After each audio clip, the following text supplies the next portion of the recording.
Hello everyone, my name is Brendan Whitaker, but you probably knew that from the channel. Today we'll be talking about the decline of comedy from this decade and a few years from the last decade.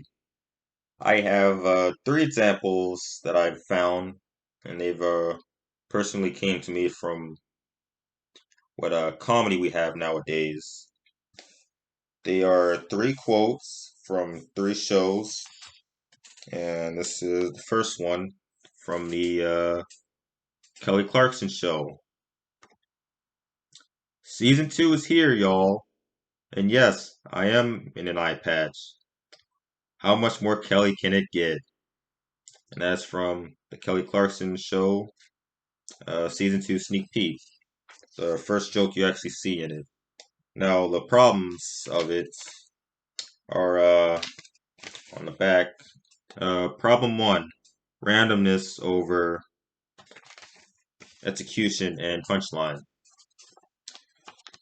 It uses randomness and co-workiness to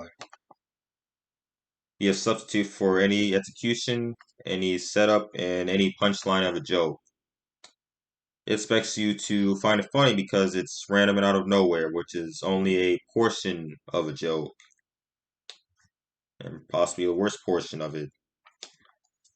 Reason 2 is the 100% dependency on fan base.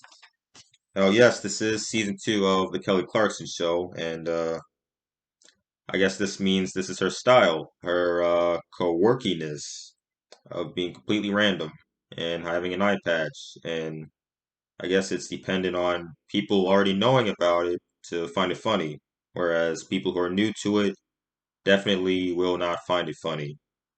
And if they do, well, good for them. They found something that makes them happy. Not me, though. Also, I just like to note, no, she does not need the eye patch. She doesn't. There's no problem for eye. I checked. You can check too if you want. Maybe rebut this, but no. As far as everyone's concerned, no problem with the eye. Completely random. And number 3 is when I put, especially, no initial personality. This joke says nothing about Kelly Clarkson. Yes, she's random, because that's what the show is, but not her actual personality. It says nothing about her. Pretty much anyone can do it because it's random and it's a prop. Anyone can put on an eye patch, even if they don't need an eye patch. Does it show she's smart? Does it show she's ranging in any form of humor? Anyone can do it. I could do it too, but I don't want to do that. And okay, that is the Kelly Clarkson show. All right, second one is also recent. Star Trek Lower Decks, Season 1 official trailer. Now this one is more of a dialogue thing. And see, I'll read it. All right, two characters, Boimler and Beckett. Captain's log, stardate 57436.2. First contact is a delicate high-stakes operational diplomacy. One must be ready for anything. And then Beckett says, "Ha ha! Are you pretending to do a captain's log? Ha ha!" And note, there is a laugh at the beginning and end of it. I checked. Boimler proceeds to say, "We're supposed to keep tags." And Beckett proceeds to say, "Then let me see it." And it just goes on like that.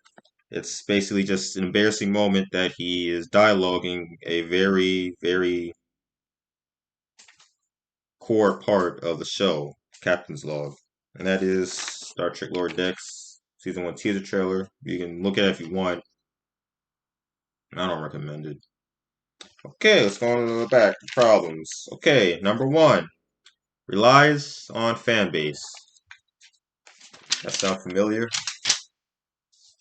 So yes, this completely relies on the fan base of Star Trek, the entire point of the Captain's Log joke. Of course, everyone knows Star Trek, but if you do not know the Captain's Log thing, you will not get the joke. And if you are new to the Star Trek franchise, you also will not get the joke. And if you are a fan of it and have been a fan of it for many, many years. The joke will probably be base, and you would have probably heard of it already because the show has been going on since the 60s. Okay, number two, nostalgia. Like I said, it's been going on since the 60s. This completely relies on you knowing that it is from Star Trek. It's from Star Trek, it's different, therefore it is funny. There's nothing clever, it's just a person who doesn't normally say it is saying it, and that is supposed to be humorous. And it completely relies on this trope used in every single outlet of the franchise, including movies and spin-offs. Okay, number three. It's a trope joke. And it's its first joke. Yes, this is the first joke you'll ever hear in the entire series, because this is the sneak peek trailer of it. Nothing else came before it. And yes, it is a trope joke. Person monologues. Guy walks in. They become embarrassed. Person wants to embarrass them even more. Person becomes even more embarrassed. Or have you heard that one from before? You can comment if you want. Everyone's gonna have a different answer. It's just bound to happen. So yes, this is a trope joke. It's it's not exactly a fart joke, but it's up there. It's up there. Everyone's seen one of these before. Anyone can name one. And this is the first joke. They rely on it, and it's plain. It's literally plain. And number four is adaptation of a non-comedic franchise. Now, I have not seen if this is the first comedy of the Star Trek franchise, but as far as I'm concerned, no, Star Trek is not a comedic franchise. It is a very serious one about discovering the depths of space after Earth has resolved all of its problems. It is a space odyssey slash drama and action if you get into Next Generation. But no, it's never been a part of comedy. Yes, it can have jokes in it. It definitely has jokes in it. But no, it's not at its core a comedy. So it will be much harder to make things more humorous, especially since Star Trek has many spoofs, parodies, and let's just say fans everywhere crack jokes about it because there are a lot of things in it that's funny. And that is it for Star Trek Lower Decks Season 1 official trailer. Okay, this one is from last year, but the series is still going on. This one kind of came to me more. It is Cake by FX. It's been going on from 2019 to Please End. And we were talking about the pilot episode. Now, the pilot episode, the first joke of it, the very first joke of it is a song. The song is by Quarter Life Poetry, and it is called Darn, I Love This Friday Night. I'm censoring myself just because I do not like words like that. And more specifically, it's by Samantha Jane, who makes songs for the show. I'm not gonna search for any other songs she's made. I only know two of them, and they're from the show. So she has made more music. I do not know. Now, yes, the first joke is a song, and no, it's not really. It's not like The Lonely Island or any spoof of a song. It's just a song. And here are the problems of it. Okay, number one, it's a song. The first joke in your entire series is a song. A 6 minute, 40 something second song that goes on. Well, yes, from a music standpoint, the beat's good and the music's good.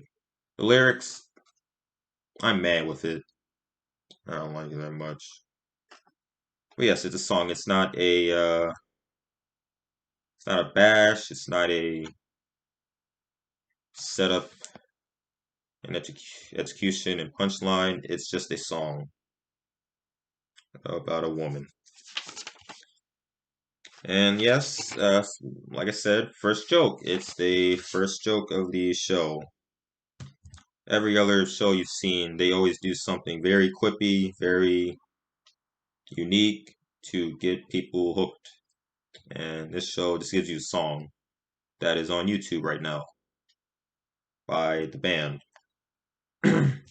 Okay, and number three, social commentary. Song is nothing but social commentary.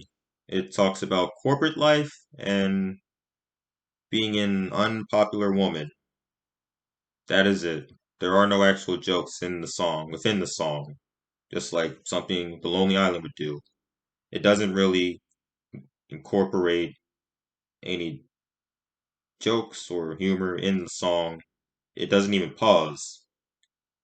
The song just ends, something happens, and it starts back up. That is not a pause.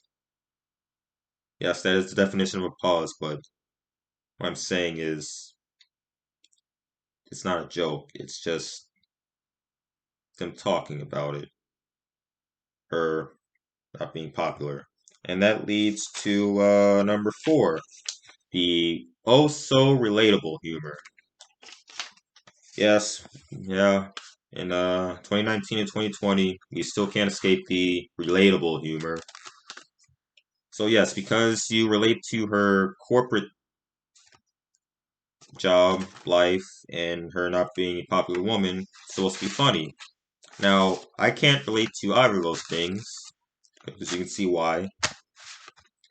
And anyone who can, I guess I hope you find this funny, but uh, no, it's not really that relatable. It's not relatable at all. I think that's all I can say. Okay, and that is the show Cake, the pilot episode. The first joke of the pilot episode. I watched the trailer, but it's it's very acid trip, so I don't think I can find anything in it. And I was going to do Broad City, but I could not find anything, and so instead I just did this. And that is it for Broad City. Yes, those are examples of the decline of comedy. There will definitely be more stuff coming out soon, exactly like that. Every single trope I've talked about, they will include at least four of them, since yes, they have all have okay, at least three. Okay, okay, Kelly Clarkson, congratulations. You're the least worst one, even though you're the one who just has an eye patch and you're live action. Okay, well, that's it. Those are my examples for the kind of comedy. If anyone has any other examples of tropes, bad tropes for comedy, just don't be afraid, because the more the better, so everyone else can learn what not to do when it comes to this stuff. I want this to be as objective as possible. I know comedy is subjective, but at the same time, there are worse ways to do something, and it will make it harder, especially when things you're doing they have no planning to them. It's either social commentary, being quirky, or writing off an already existing franchise, or in this case, just making me suffer. I guess some people find that funny, or else Broad City wouldn't exist. Well, that's it. Uh, Goodbye now.